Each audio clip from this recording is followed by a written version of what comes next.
Mtazamaji wa ZMA Online TV, tupo katika maonyesho ya Mei Mosi mwaka 2026 hapa katika eneo la Kizimbani Dole, na muda mfupi uliopita tumempokea mgeni wetu hapa ambaye ni naibu waziri wa ujenzi na uchukuzi hapa Zanzibar, Mheshimiwa Badria Atai Masudi, na tumefanikiwa kumpokea katika banda letu hili. Tutafanya mazungumzo naye kidogo, naye atueleze. Na kumbuka mtazamaji wetu unayetuangalia kwamba Mheshimiwa Badria Atai Masudi ni mbali tu kwamba ana nafasi yake ya naibu waziri, lakini ni mlezi wa taasisi yetu ya mamlaka ya usafiri baharini Zanzibar. Kwa hiyo ana mengi ya kuyazungumzia kwenye fani hii ya ubaharia, naye tayari ameshakuwa baharia mwenzetu. Mheshimiwa, karibu sana katika banda letu la maonyesho. Karibu sana.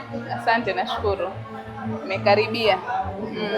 Naam, wananchi ambao wako majumbani, mabaharia, manahodha, wanataka kusikia neno lako baada ya kufika katika viwanja hivi vya maonyesho. Una nini la kuwaambia?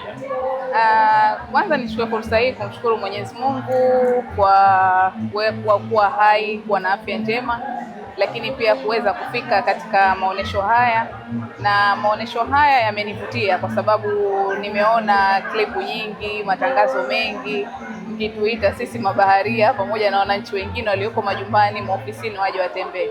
Kwa hiyo na mimi nimehamasika na nimetamani kuja kuona kitu gani kinaendelea ili nione kuna kipi katika maonyesho haya ya kuelekea Mei Mosi, siku ya wafanyakazi duniani. Kwa hiyo ninachotaka kuambia walioko majumbani na sehemu zote, maofisini, waje watembee katika viwanja hivi vya Dole. Kuna vitu vingi sana vya kujifunza, na hata katika banda letu hili la ZMA waje wajifunze. Huduma ambazo zinazotolewa ni nzuri, tunafanya kazi nzuri sana, na sisi kama Wizara ya Ujenzi na Uchukuzi, taasisi hii ipo chini yetu, na kama ulivyosema mimi ni mlezi wa taasisi hii. Kwa hiyo nimefarajika sana na na imani, maanake wakija hapa wataweza kujifunza kwa undani kabisa shughuli gani zinafanywa hapa, ni zaidi kusimamia masuala ya usafiri na usalama wa baharini. Asante.